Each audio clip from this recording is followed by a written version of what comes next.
Dieu Tout-Puissant, quand mon cœur considère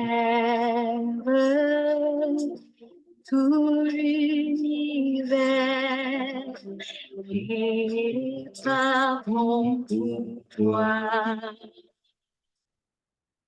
Le ciel de Dieu, les éclairs de tonnerre,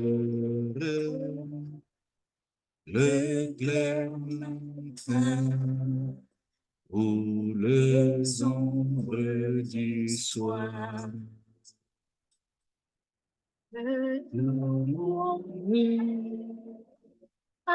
Oh, c'est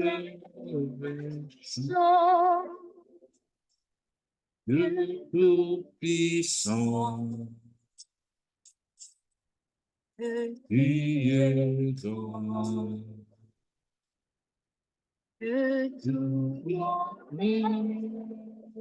Alors, se lever, un chant, Dieu Tout-Puissant,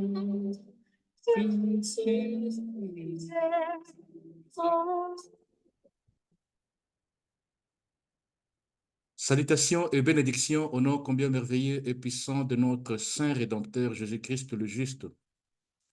Vraiment, soyez tous le bienvenu encore une fois dans nos séries d'enseignements et dans cette chaîne, votre et notre chaîne de l'excellence, Rocher des Âges Presse TV. Voilà, vraiment, je suis ravi de joie et je vous porte tous merveilleusement dans mon cœur, sachant que de l'autre côté, vous me suivez avec beaucoup d'attention et que Dieu vous bénisse abondamment. Euh, Avant de commencer avec l'enseignement ou cette série d'enseignements, je voudrais donc dire un mot de prière avec vous tous. Prions. Dieu Père éternel, te sommes encore une fois reconnaissants car tu nous as donné encore une fois, Père, le souffle de vie et l'opportunité de pouvoir encore une fois absorber ta parole, partager ta parole à travers cet enseignement. Merci, grand Dieu Père, car ta parole nous instruit et quand elle sort, elle ne rentre pas à toi sans produire des effets voulus. Voilà pourquoi, Père, nous comptons sur toi. Faisons mention de cette chaîne, Rocher des Âges Prestige, afin que, Père, tu puisses apporter des éléments nécessaires et indispensables pour le sort et l'expansion de ta parole. Merci, grand Dieu, Père, car tu as béni ce moment d'enseignement et surtout que, Père, tu as retiré de ma bouche toute interprétation particulière et tu as voulu bien que je puisse enseigner rien que ta parole. Merci, grand Dieu, Père, pour l'auditoire et pour tous ceux qui auront l'opportunité de pouvoir suivre cet enseignement et en acquérir la connaissance, car ce qui est certain, que nous cherchons la connaissance de l'Éternel. Père éternel, nous sommes encore une fois reconnaissants en demandant cette prière, ou en disant cette prière, au nom commun merveilleux et puissant de notre Saint Rédempteur, Christ Jésus le juste, à lui soit la gloire, c'est à toi. Amen. Bien, avant de commencer cet enseignement, je voudrais encore une fois réitérer à tous mes bien-aimés, le Fils et filles de Dieu, trois choses. Donc, je mets mes mains dans mon cœur en demandant de tout mon cœur ces trois choses. Premièrement, veuillez vous abonner massivement à notre chaîne Rocher des Âges Presse TV, la chaîne de l'excellence de recherche, de formation et de partage sur la connaissance de l'Éternel, tel qu'il est écrit dans le livre de Habakkuk 2, le verset 14. Et la deuxième chose que je vous demanderai, c'est de partager massivement nos enseignements, nos vidéos à vos proches, à vos parents, à vos familles, à vos amis, à vos collègues, et à tous ceux qui ont soif et faim de la parole de Dieu. Et la troisième chose, c'est de vraiment liker la vidéo, donc dans notre chaîne. Ça nous fera vraiment beaucoup de bien et cela fera de sorte que nous puissions euh, à continuer à travailler, continuer à faire l'œuvre de Dieu à travers cette chaîne qui, de reste, est une chaîne de l'excellence pour l'essor et l'expansion de la parole de Dieu. Bien, c'est comme je l'ai dit toujours tantôt que la parole de Dieu est l'œuvre la plus merveilleuse, la merveilleuse œuvre que Dieu a dû créer. Pourquoi? Parce que dans le livre de Psaume 138, le verset 2, la parole de Dieu nous dit que Dieu a magnifié sa parole au-dessus de sa renommée. Donc Dieu a placé sa parole au-dessus même de sa renommée. Et c'est ce qui est important. Voilà pourquoi, Père, voilà pourquoi, frères et sœurs, la parole de Dieu est importante. Dieu a donné de l'importance, Dieu a donné de la valeur à sa parole, qui du reste est sa volonté et ses pensées. Bien, l'enseignement que nous allons travailler aujourd'hui, ou nous allons ensemble partager aujourd'hui, épuisé dans l'évangile de Jésus-Christ selon le récit de Marc. Bien, peut-être je voudrais faire ouvrir une parenthèse en disant ceci, que durant plusieurs années, hein, donc je me rappelle encore étant enfant, mon père, ma mère m'amenaient toujours à l'église et on nous a toujours enseigné qu'il y avait 4 évangiles. Mais je vais vous choquer, choquer dans un bon sens, donc dans un sens positif, dans un sens spirituel, pour vous dire qu'il n'existe qu'un seul évangile, l'évangile de Jésus-Christ. Voilà, il n'existe qu'un seul évangile. Alors, Marc, Matthieu, Jean, Luc n'ont fait que relater. Donc, c'est pourquoi on a toujours, moi j'ai toujours dit, je l'ai toujours appelé l'évangile selon l'évangile de Jésus-Christ selon le récit de Matthieu, l'évangile de Jésus-Christ selon le récit de Marc, l'évangile de Jésus-Christ selon le récit de Luc ou l'évangile de Jésus-Christ selon le récit de Jean. Alors, l'enseignement que nous allons pouvoir partager aujourd'hui se trouve dans l'évangile de Jésus-Christ selon le récit de Marc, dans son chapitre 5, le verset 35 au verset 41. Permettez-moi de lire ensemble la parole de Dieu. Lisons la parole. Ce même jour, sur le soir, Jésus leur dit, passons à l'autre bord. Après avoir renvoyé la foule, ils l'amenèrent dans le barque où il se trouvait. Il y avait aussi d'autres barques avec lui. Il s'éleva un grand tourbillon et les flots se jetaient dans la barque au point qu'elle se remplissait déjà. Et lui, il dormait à la poupe sur le coussin. Ils le réveillèrent et lui dirent, Maître, ne t'inquiètes-tu pas de ce que nous périssons? S'étant réveillé, il menaça le vent et dit à la mer, Silence, tais-toi! Et le vent cessa. Il y eut un grand calme. Puis il leur dit, Pourquoi avez-vous un super? Comment n'avez-vous point de foi? Ils furent saisis d'une grande frayeur et ils se dirent les uns aux autres, quel est donc celui-ci à qui obéissent même le vent et la mer? Parole de l'Éternel. Bien, nous connaissons, en principe, nous connaissons bien cette histoire. Nous l'avons déjà passé en revue dans nos églises, dans nos communautés. Nous avons peut-être lu à maintes reprises cette histoire. Donc, il s'agissait de Jésus-Christ et de ses disciples qui devaient effectuer un voyage. Alors, dans ce récit de l'évangile de Jésus-Christ selon le récit de Marc, donc dans Marc 5, 35 à 41, il y a 3 éléments que nous devons vraiment retenir. Donc, il y a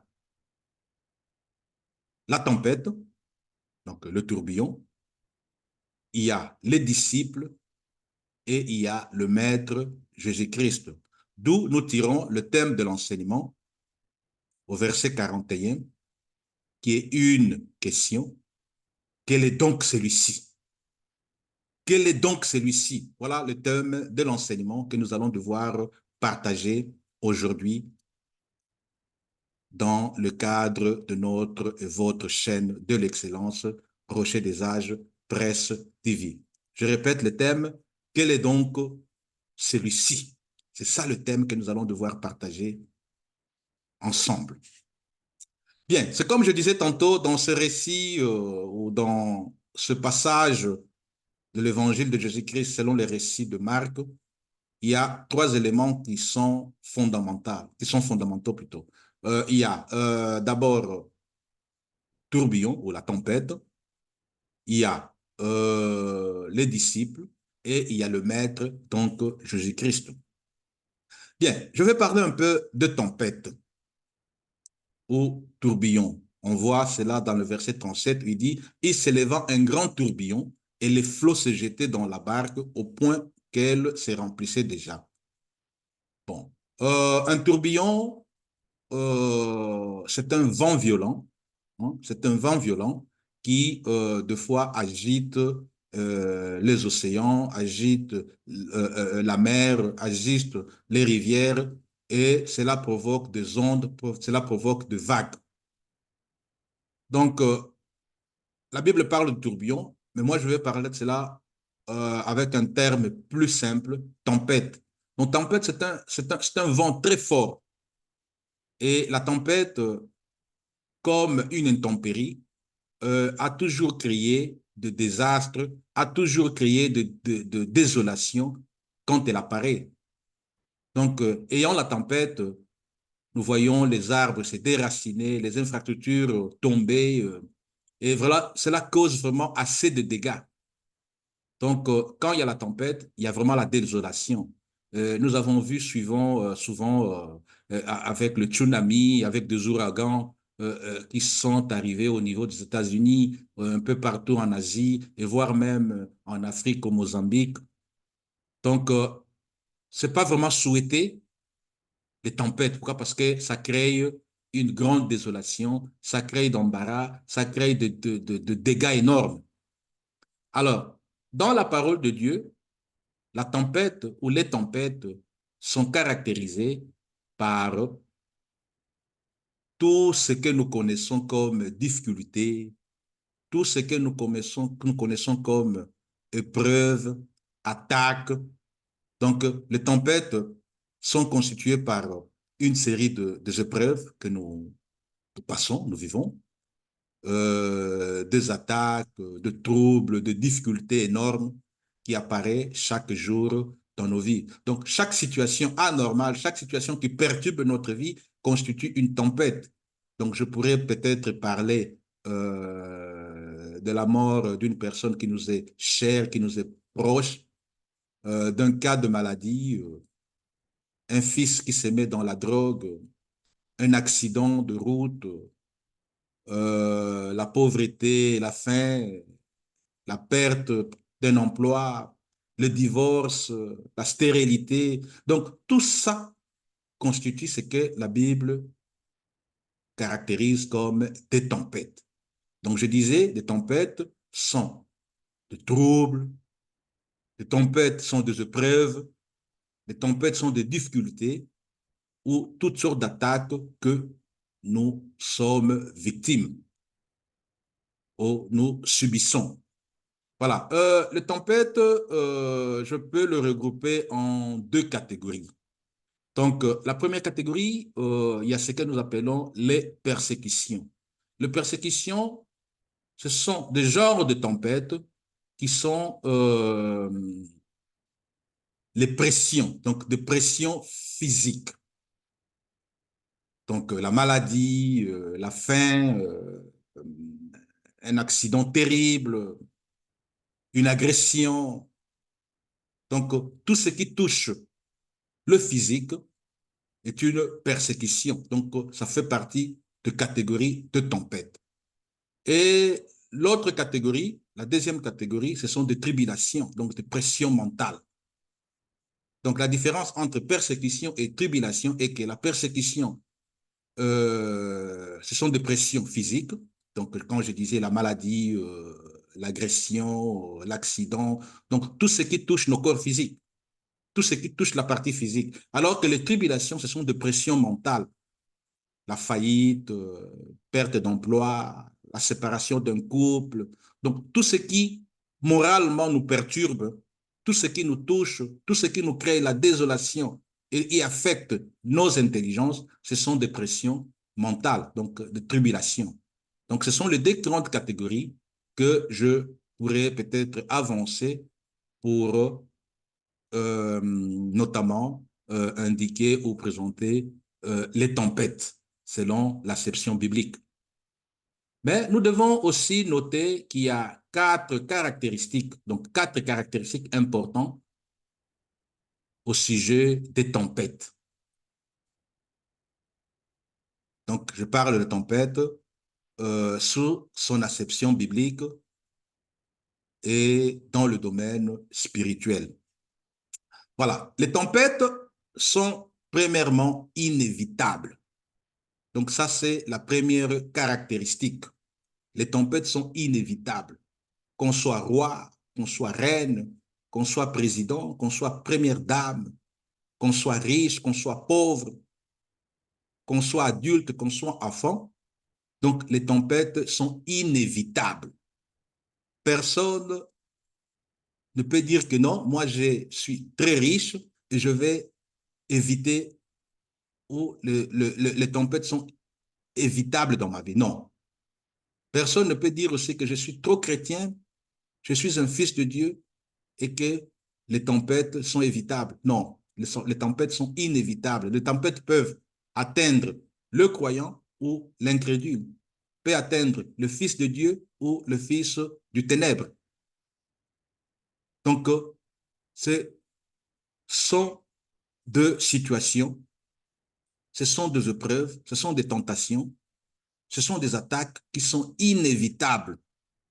Donc, quelle que soit notre classe sociale, quelle que soit notre qualité, quelle que soit notre condition ou notre état, les tempêtes sont inévitables. Donc, ça arrive à tout le monde. La deuxième caractéristique que nous devons noter sur les tempêtes est que les tempêtes sont imprévisibles. Les tempêtes sont imprévisibles. Donc, quand je dis que les tempêtes sont imprévisibles, c'est qu'elles arrivent au moment où personne ne s'attend. Donc, au moment où nous ne nous attendons pas de ça, cela arrive.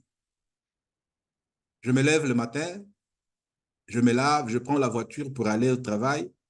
Au niveau de l'autoroute, pum, un accident.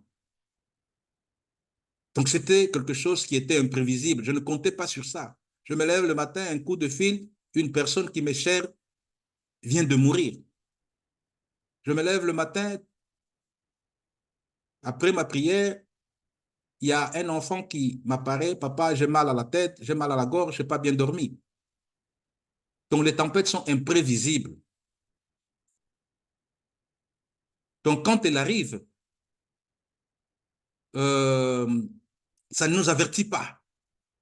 Donc, pendant que nous nous attendons le moins, c'est alors que cela arrive. Donc, je disais, premièrement, que les tempêtes sont inévitables. Et deuxièmement, les tempêtes sont imprévisibles. Le troisième aspect ou la troisième caractéristique de tempêtes est qu'elles sont pédagogiques. Il y a un dictat qui nous dit que l'homme se découvre quand il surmonte les obstacles. Donc, à chaque étape que nous surmontons les obstacles, donc quand les tempêtes arrivent, ça nous enseigne, ça nous apporte des leçons dans nos vies. Les tempêtes nous enseignent. Donc, chaque tentation, chaque épreuve, chaque difficulté, chaque obstacle que nous surmontons nous enseigne. Donc, les tempêtes sont pédagogiques. Je voudrais encore répéter, premièrement, les tempêtes sont inévitables. Personne ne peut l'éviter. Quand ça vient, ça vient. Qu'on soit roi, qu'on soit n'importe quelle classe sociale, les tempêtes arriveront. Deuxième caractéristique est que les tempêtes sont imprévisibles. Moins on s'attend d'elles, elles arrivent, elles apparaissent, elles apparaissent. Et troisième caractéristique, les tempêtes sont pédagogiques car elles nous enseignent, elles nous donnent des leçons, elles nous font acquérir encore plus d'expérience. Et enfin, quatrième caractéristique ou aspect de tempête est que les tempêtes sont ingérables. Donc, il nous est vraiment difficile de gérer les tempêtes. Vous vous rendez compte, j'ai un enfant que j'ai bien éduqué à la maison, mais après un certain moment, elle atteint l'âge de l'adolescence et l'enfant fréquente de mauvaises mœurs, l'enfant se met dans de drogues, dans toute une série de tractations. L'enfant devient de plus en plus délinquant. Donc, ça m'arrive vraiment, donc j'ai certaines difficultés pour pouvoir gérer. Je peux prier, je peux faire des sacrifices, assujettir mon corps pour la question de mon enfant. Mais deux fois, il y a des situations, il y a des tempêtes qui nous arrivent que nous sommes incapables de gérer. Pourquoi? Parce que tout ne dépend pas de nous. Tout ne dépend pas de nous. Voilà. Donc, ce sont les quatre aspects ou les quatre caractéristiques des tempêtes. Je vais répéter, les tempêtes sont inévitables, les tempêtes sont imprévisibles, les tempêtes sont pédagogiques et les tempêtes sont ingérables. Bien. Euh, Après avoir fait l'abordage ou parlé de tempête, nous allons maintenant voir le deuxième aspect ou le deuxième élément de notre enseignement, donc les disciples. Les disciples sont les suivants du Maître. Les disciples étaient avec Jésus-Christ. Et ce jour-là, Jésus-Christ les a invités pour un voyage. Et ils ont pris un barque pour aller de l'autre côté. Alors, la majorité des disciples étaient de pêcheurs, donc ils connaissaient très bien la mer. Ils connaissaient très bien toutes les intempéries, toutes les caractéristiques de ce qui concerne la mer. Et la mer de Génézareth, donc c'est de cette mer qu'il s'agit, c'était un lac de plus de 160 kilomètres carrés. Donc, elle se situe entre le mont Golan et la cité de Galilée. Donc, la majorité de disciples connaissaient bien cette mer parce qu'ils exerçaient leurs activités de pêcheurs dans cette mer. Donc, ils connaissaient très bien tout ce qui est la navigation, tout ce qui est de la mer, tout ce qui est de... Donc, ils avaient vraiment de l'expérience dans ça. Mais ce jour-là, pendant qu'ils naviguaient, il y a eu ce tourbillon, il y a eu une tempête et l'eau commençait à déborder au niveau de barque. Donc, ils ont tout fait pour essayer de calmer, ils ont tout fait pour de contrôler la situation, mais c'était impossible. Alors, ayant peur, ils sont allés voir le maître, Jésus-Christ, qui était aussi dans le barque, mais à ce moment-là, qu'est-ce que Jésus-Christ faisait? Il dormait. Jésus-Christ dormait paisiblement dans son coin.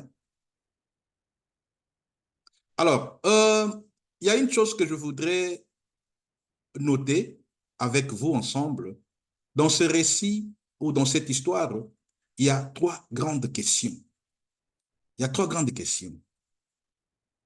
La première question se trouve dans le verset 38. Donc, ce sont les disciples qui posent cette question. La parole dit, et lui, il dormait à la poupe sur le coussin. Ils le réveillèrent et lui dirent, Maître, ne t'inquiètes-tu pas de ce que nous périssons? Ça, c'est la première question. Mais toi, tu es là présent. T'es pas inquiété. Voilà, nous sommes en dérive, nous sommes en danger. Hein? Est-ce que tu le permets que nous puissions périr? La deuxième question se trouve dans le verset 40. Là, maintenant, c'est Jésus qui parle aux disciples en leur disant, pourquoi avez-vous en si peur? Comment n'avez-vous point de foi? Comment n'avez-vous point de foi? Pourquoi avez-vous peur? Ça, c'est la deuxième question. Et la troisième question, donc, c'est ce qui caractérise même le thème de notre enseignement. Quel est donc celui-ci? Quel est donc celui-ci? Donc, il y a trois grandes questions dans ce récit, dans cette histoire. Je répète, Maître, ne t'inquiètes-tu pas de ce que nous périssons? La deuxième question, pourquoi avez-vous ainsi peur? Comment n'avez-vous point de foi? Et la troisième question, quel est donc celui-ci? Alors, comme je parlais du deuxième élément de cette histoire, le disciple, nous allons voir la première question. Étant dans une preuve, étant dans une situation très délicate et très dangereuse, les disciples ont perdu le contrôle. Les disciples avaient peur de mourir. Alors, maintenant, ils sont allés voir le maître. Ils lui ont posé cette question. Maître, ne t'inquiètes-tu pas de ce que nous périssons? Bien-aimés, dans nos vies, devant plusieurs tempêtes qui nous arrivent, au milieu de beaucoup de tempêtes, au milieu de tentations, que le diable et ses démons et ses acolytes, au milieu de beaucoup d'épreuves que nous traversons, que le prince de ténèbres nous inflige, au milieu de beaucoup des attaques que nous subissons, il y a deux fois, nous nous demandons toujours la question, oh mon Dieu, où étais-tu? Oh mon Dieu, pourquoi cela m'est arrivé? Pourquoi cela m'est arrivé? Je prie jour et nuit, je cherche ta face, je prêche ta parole, j'enseigne ta parole, j'amène des gens à la nouvelle naissance. Pourquoi cela m'est arrivé? Où étais-tu? Pourquoi ne m'as-tu pas répondu? Pourquoi m'as-tu abandonné, Père? Cela nous arrive à maintes reprises. Cela nous arrive à certaines circonstances, à certaines occasions. Ayant la tempête dans nos vies, nous nous posons la question, mais Dieu, pourquoi tu as permis que cela puisse arriver dans ma famille? Pourquoi as-tu permis que cela puisse arriver dans mon église? Pourquoi as-tu permis que cela puisse arriver dans la société? Pourquoi as-tu permis cela dans ma vie, dans mon parcours, dans mon existence? Oh mon Dieu, où étais-tu? Oh mon Dieu, qu'est-ce que tu as fait pour que je puisse éviter cette situation, pour que cette situation ne puisse pas m'atteindre, pour que cette épreuve ne puisse pas m'atteindre, pour que cette tempête ne puisse pas m'atteindre? Des fois, nous pointons le doigt à Dieu, nous pointons le doigt à l'Éternel, nous pointons le doigt en disant, mais Dieu, qu'est-ce que c'est? Pourquoi? Comment? Les disciples étaient dans cet équivoque. Les disciples étaient dans cette situation. Et ils ont posé la question, Maître, ne t'inquiètes-tu pas de ce que nous périssons? Tu es là. Hein? Et tu ne vois pas que nous sommes en train de mourir. Et tu nous laisses mourir. Hein? Tu es là calmement et tu nous vois périr. Ça nous arrive, nous tous, devant des situations désastreuses, délicates, devant des attaques, des épreuves, de troubles, toutes sortes de tempêtes qui nous arrivent, devant de persécutions, de tribulations. Nous avons de pressions physiques qui nous arrivent, une forte maladie, une forte douleur, et nous nous demandons, mon Dieu, pourquoi cela m'arrive? Pourquoi cela? Où étais-tu? Que fais-tu pour moi? Nous avons des tribulations, des pressions mentales. J'ai perdu l'emploi. Mon Dieu, pourquoi? Pourquoi moi? Il y a tant de collègues, il y a tant d'ouvriers, il y a tant de travailleurs. Pourquoi seulement moi qui dois perdre l'emploi? Je vivais maritalement avec mon épouse, où nous vivons ensemble avec la famille, et du coup, il y a une séparation, il y a un divorce. Je me demande, mon Dieu, pourquoi? Pourquoi cela m'est arrivé? Pourquoi dois-je me divorcer? Où étais-tu? Qu'as-tu fait? Les disciples ont posé cette question, maître. Les disciples ont posé cette question. Où étais-tu?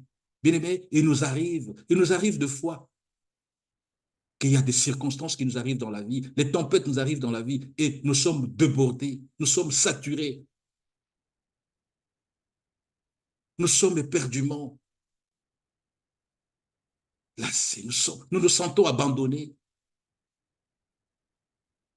nous nous sentons marginalisés, nous n'avons plus de recours. C'est comme si nous n'avons plus de protection, nous n'avons plus de garantie, nous n'avons plus d'assurance et nous demandons, mon Dieu, pourquoi? Pourquoi moi? Pourquoi cela m'est arrivé? Pourquoi cela est arrivé à moi? Pourquoi seulement moi? Où étais-tu? Pourquoi n'as-tu pas intervenu? C'est comme si Dieu est sourd. C'est comme si Dieu est aveugle. C'est comme si Dieu n'existe pas. C'est comme si Dieu n'agit pas dans nos vies. Et nous nous demandons, mon Dieu, pourquoi? Comment cela m'est arrivé? Pourquoi seulement moi? Pourquoi seulement dans ma famille? Pourquoi seulement dans mon église? Pourquoi seulement dans mon pays? Pourquoi seulement dans ma société où je vis? Les disciples marchaient avec Jésus-Christ, vivaient avec Jésus-Christ, mangeaient avec Jésus-Christ, dormaient avec Jésus-Christ.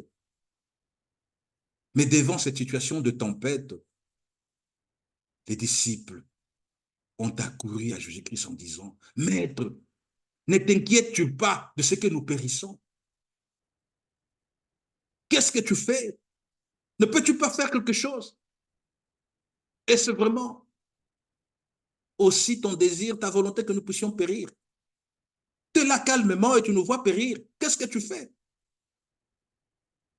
Bien-aimé, je vous assure que c'était un moment très délicat pour le disciple. Et c'est comme je vous ai dit tantôt, ce sont des gens qui connaissaient la mer, qui connaissaient leur métier, qui connaissaient leur office. Mais la situation était tellement grave, la situation était tellement désastreuse, la situation était tellement désespérée que les disciples ne savaient plus quoi faire. Et alors ils ont recouru au maître. Ils ont recouru à Jésus-Christ en posant cette question.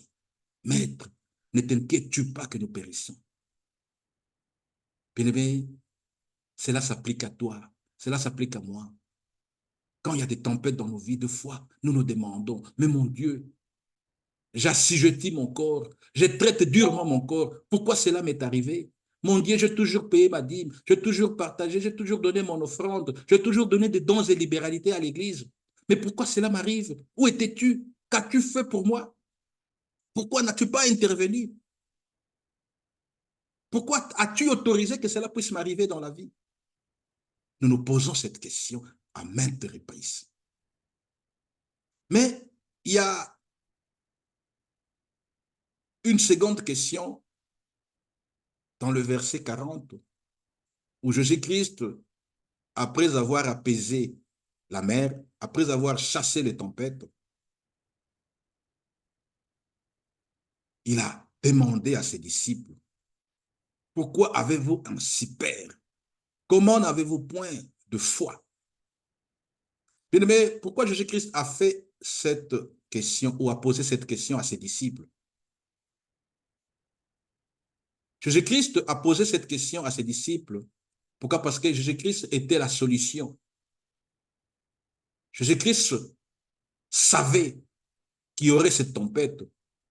Jésus-Christ savait qu'ils allaient passer à cette situation, à cette épreuve, à cette attaque. Mais Jésus-Christ, il y a ce que moi j'appelle le 4P. Le 4P. Jésus-Christ a affiché les 4P et il a instruit les 4P à ses disciples.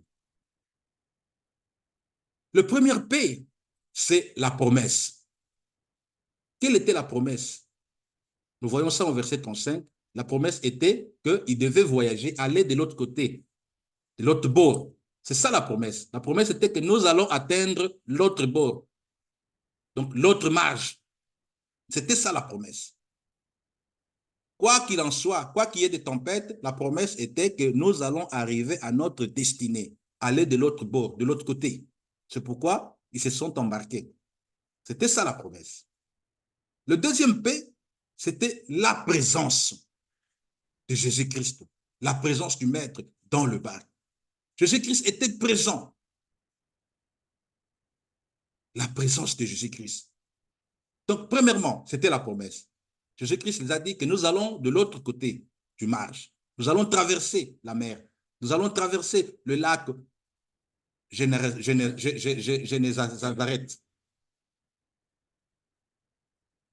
Et le deuxième P, c'était sa présence. Jésus-Christ était présent dans le bar. Le troisième P, pendant qu'il y a eu des tourbillons, pendant qu'il y a eu des tempêtes, que faisait Jésus-Christ? Il dormait paisiblement. Jésus-Christ dormait. Donc la paix.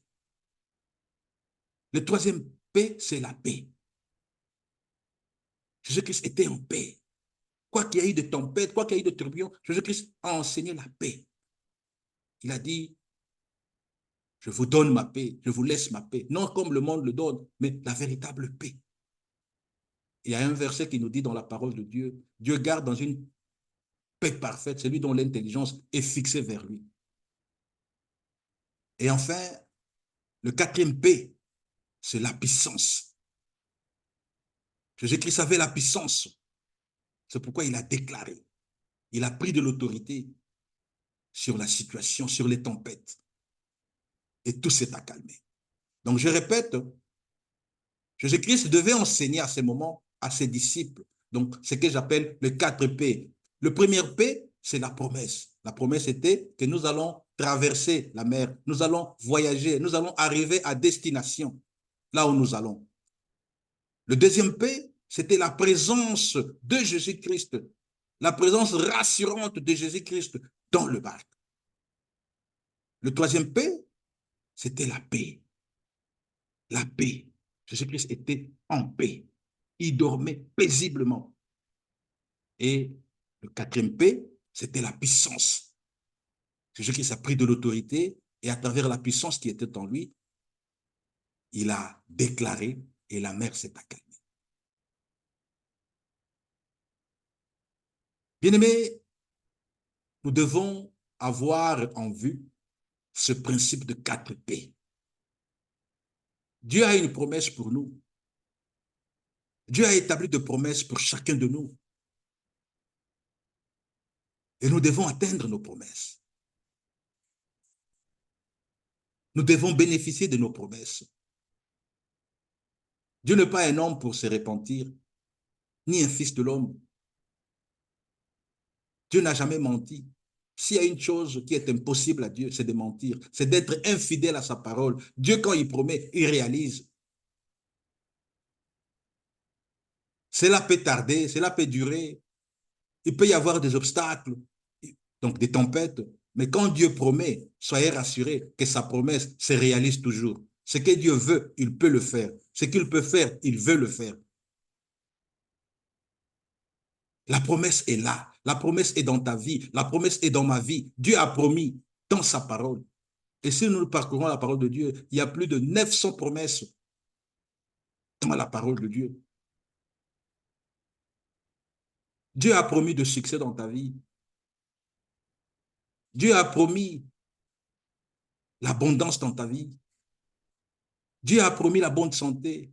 Dieu dit qu'il souhaite que nous puissions prospérer, que nous puissions avoir la bonne santé comme prospère l'état de nos âmes. Dieu a promis à Abraham qu'il ferait de lui une grande nation.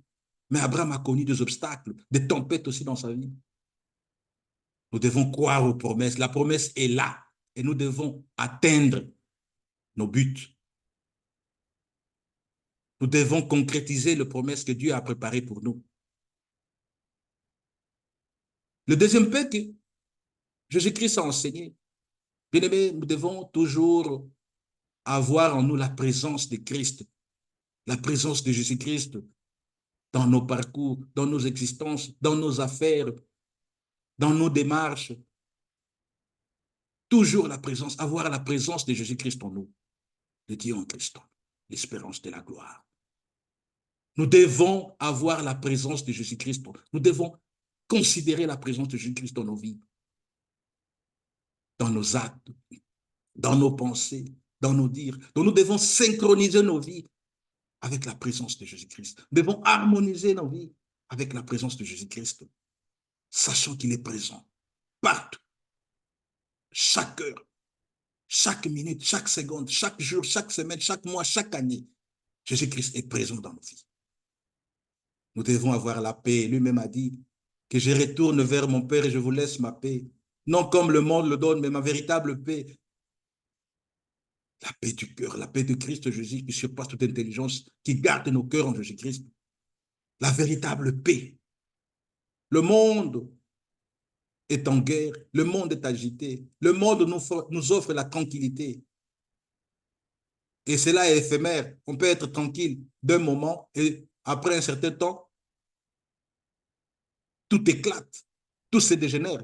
Mais la paix de Jésus-Christ est éternelle. La grande paix de Dieu, caractérisée en Jésus-Christ, est éternelle, n'est pas éphémère. Bien-aimés, nous devons considérer la paix. Et la quatrième, ou le quatrième paix, c'est la puissance. Dieu nous a donné la puissance. Si nous lisons dans le livre d'Éphésiens, la Bible nous dit que quelle est envers nous qui croyons l'infinie grandeur de sa puissance. La puissance que Dieu a déployée en ressuscitant Jésus-Christ parmi les morts. C'est de cette puissance qu'il s'agit. C'est de cette puissance que nous avons. Les 4 P. Je répète, la promesse, la présence de Christ dans nos vies, la paix de Jésus-Christ dans nos vies et la puissance de Jésus-Christ en nous.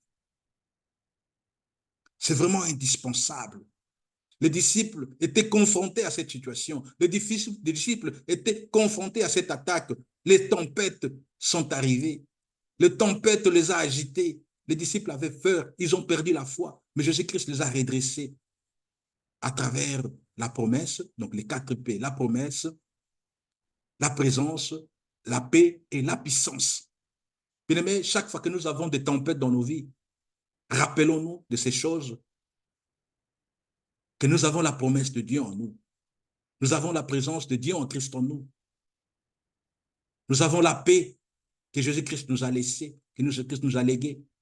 Et nous avons la puissance du Saint-Esprit. Les 4 P. C'est vraiment indispensable. Et enfin, nous allons travailler la troisième et dernière question. Quel est donc celui-ci? La Bible dit dans le verset 41, donc ils, les disciples, furent saisis d'une grande frayeur et ils se dirent les uns aux autres, quel est donc celui-ci à qui obéissent même le vent et la mer? Quel est donc celui-ci? Mais cette question est indispensable dans nos vies. Quel est donc celui-ci? Quel est donc celui-ci? Plus tard, avec nos séries d'enseignements, nous allons apprendre sur la Seigneurie de Jésus-Christ.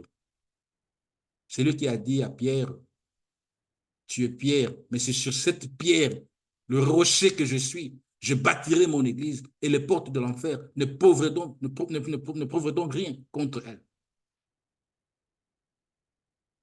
Quel est donc celui-ci? Quelle est la place que tu offres à Jésus-Christ dans ta vie? Quelle est la place que tu donnes à Jésus-Christ dans ta vie, dans ton existence, dans ton parcours? Quel est donc celui-ci? Celui-ci, c'est Jésus-Christ, le Seigneur. C'est Jésus-Christ, le Maître.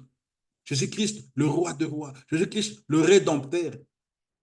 Quel est donc celui-ci?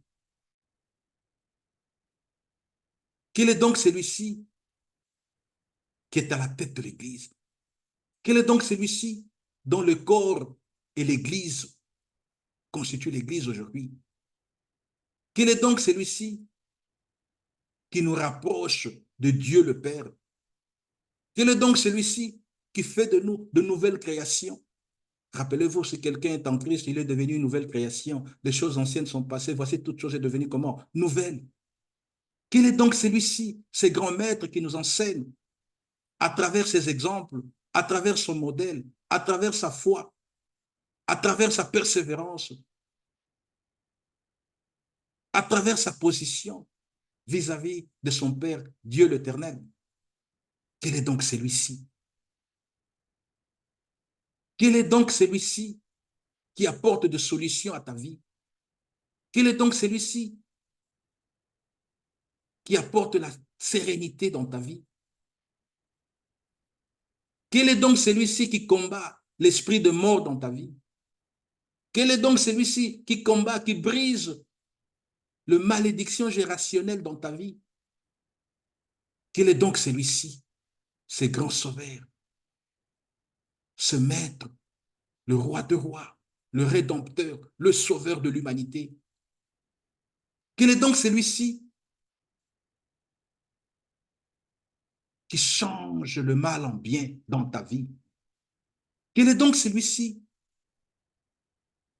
qui apporte la paix dans ton couple, dans ton mariage? Quel est donc celui-ci qui brise le célibat dans ta vie? Quel est donc celui-ci qui brise, qui combat la stérilité dans ta vie? Quel est donc celui-ci qui tire la pauvreté dans ta vie? Quel est donc celui-ci? Celui-ci, c'est Jésus-Christ. Jésus-Christ, le Fils de Dieu. Et nous savons très bien qu'à travers l'œuvre rédemptrice de Jésus-Christ, nous sommes sauvés. Nous sommes appelés fils de Dieu. La Bible nous dit que nous sommes héritiers de Dieu et co-héritiers de Christ Jésus. Quel est donc celui-ci? Bien-aimé, quelle est la place que tu donnes à celui-ci? Bien-aimé, quelle est la relation que tu as avec celui-ci? Quel est donc celui-ci? Quel est donc celui-ci qui te guérit de toutes sortes de maladies? Quel est donc celui-ci qui brise les réclamations de ta famille? Quel est donc celui-ci qui t'éloigne de mauvaises mœurs, de mauvaises compagnies? Quel est donc celui-ci qui te serve de bouclier devant tes ennemis? Celui-ci, c'est le Maître. Celui-ci, c'est Jésus-Christ, le Rédempteur. Jésus-Christ, le Sauveur. Jésus-Christ, le Roi de rois. Quel est donc celui-ci? Quel est donc celui-ci? Bien-aimés, posons-nous cette question profonde. Introduisons cette question dans nos vies pour que réellement Jésus-Christ puisse avoir de la place dans nos vies, pour que Jésus-Christ puisse avoir de la place dans nos parcours, dans notre existence. Quel est donc celui-ci? Il est le Maître, il est le Roi de rois, il est le Sauveur, le Rédempteur. Celui qui est mort 3 jours et 3 nuits après, il est ressuscité, il est vivant. Quel est donc celui-ci? Et sachez-le très bien que quand Jésus-Christ est mort, nous sommes morts avec lui à travers nos péchés, car lui qui n'a pas été pécheur se fait pécheur. Et il a emporté nos maladies, nos souffrances, nos malédictions sur cette croix de Golgotha. Quand Jésus-Christ est mort, tous nos péchés ont été cloués en lui. Nous sommes morts avec lui à travers nos péchés. Quand il est ressuscité, 3 jours et 3 nuits après, nous sommes ressuscités ensemble avec lui, avec un corps nouveau spirituellement, étant de nouvelles créations vis-à-vis de Dieu, devant Dieu, étant adoptés comme fils de Dieu dans son royaume, dans sa maisonnée. Quel est donc celui-ci? Quand il est monté au ciel, bien aimé, nous sommes montés au ciel avec lui, avec force. Quel est donc celui-ci? Jésus-Christ. Et maintenant qu'il est assis à la droite de Dieu, notre Père céleste, nous aussi nous sommes assis à la droite de Dieu avec toute gloire. Quel est donc celui-ci? C'est Jésus-Christ, le Sauveur. C'est Jésus-Christ, notre Maître. C'est Jésus-Christ, le Rédempteur, le Roi de rois. Quelle est la place ce Seigneur a dans ton cœur, a dans ta vie, a dans ton existence, dans ton parcours? Quel est donc celui-ci? Bien-aimé, chacun de nous doit faire cette réflexion. Les tempêtes, elles seront toujours présentes dans la vie. Comme je vous ai dit, les tempêtes sont inévitables. Les tempêtes sont imprévisibles. Les tempêtes sont pédagogiques. Les tempêtes sont ingérables. Les épreuves sont constantes. Les tentations sont constantes. Les attaques sont constantes dans nos vies. Mais référons-nous donc à celui-là qui a le pouvoir, qui a le pouvoir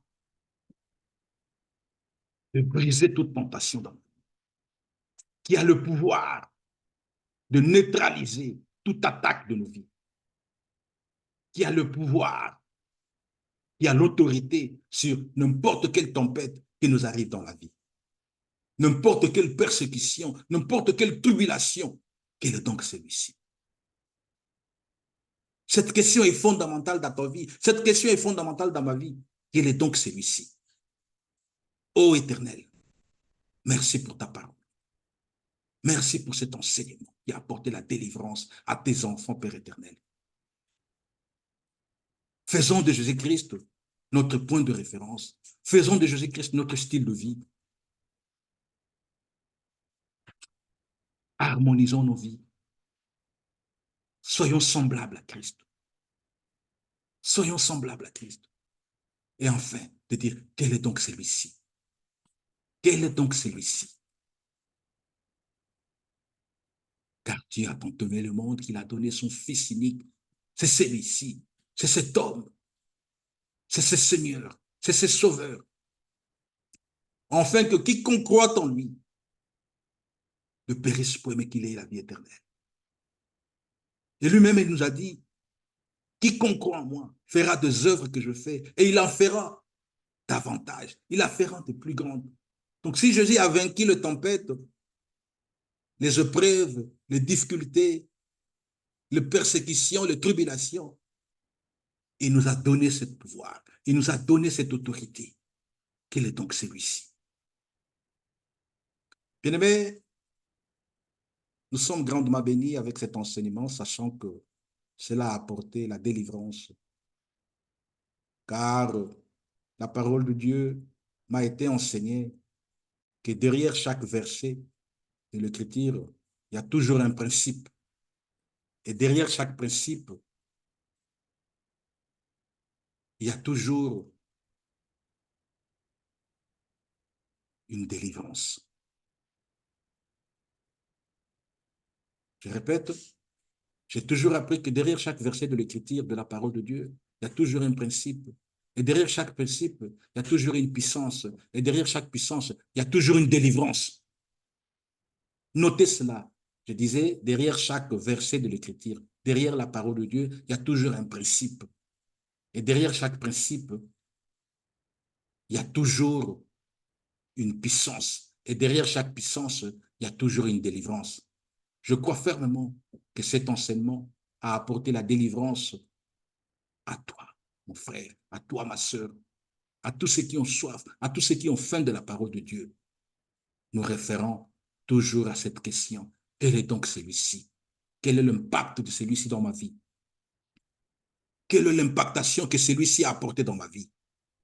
Le roi des rois, mon Seigneur et Sauveur, Jésus-Christ. Prions.